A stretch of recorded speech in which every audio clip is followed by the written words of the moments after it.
오늘의 주요 뉴스입니다. 한미 국방장관이 맞춤형 억제 전략을 개정하기로 하고 양국이 힘에 의한 평화의 의견을 같이 했습니다. 미국은 한반도의 첨단 전략 자산을 더 많이 전개하겠다고 약속했지만 한국의 독자 핵무장이나 전술적 재배치는 거론하지 않았습니다. 그동안 이재명 더불어민주당 대표를 전혀 모르고 연락한 적도 없다고 말한 김성태 전 쌍방울그룹 회장이 최근 검찰 조사에서 이 대표와 통화한 적이 있다고 말을 바꿨습니다. 김 전 회장은 북한에 전달한 300만 달러가 이 대표의 방북 추진 비용이라고 진술한 것으로 알려졌는데 이 대표는 검찰의 신작 소설이라고 의혹을 일축했습니다.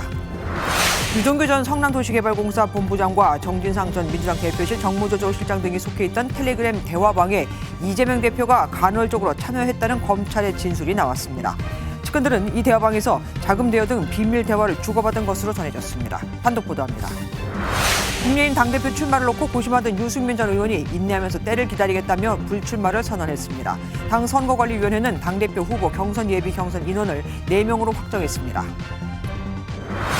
지난 11월 술에 취한 남성을 귀가 좋지 않던 경찰이 남성을 대문안 계단에 내려다 주고 갔다가 사망하는 사건이 발생하면서 경찰 2명이 업무상 과실치사 혐의를 입건도 했습니다. 경찰 직무법에는 주치자 보호도 업무로 나와 있는데 경찰의 조치가 적절했느냐는 두고 논란이 일고 있습니다. 정부가 상대적으로 근무 환경이 열악한 중증 응급 분야와 분만, 소아 등 필수 의료 붕괴를 막기 위해 의료에 대한 보상은 늘리고 의료사고 부담은 줄이기로 했습니다.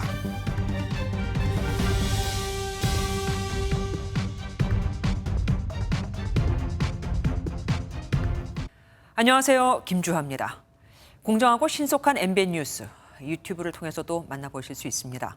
특히 더 많은 뉴스와 라이브를 보고 싶으시다면 오른쪽을 눌러서 구독하시면 됩니다. 어렵지 않죠? 빠르고 정확한 뉴스로 계속 찾아뵙겠습니다.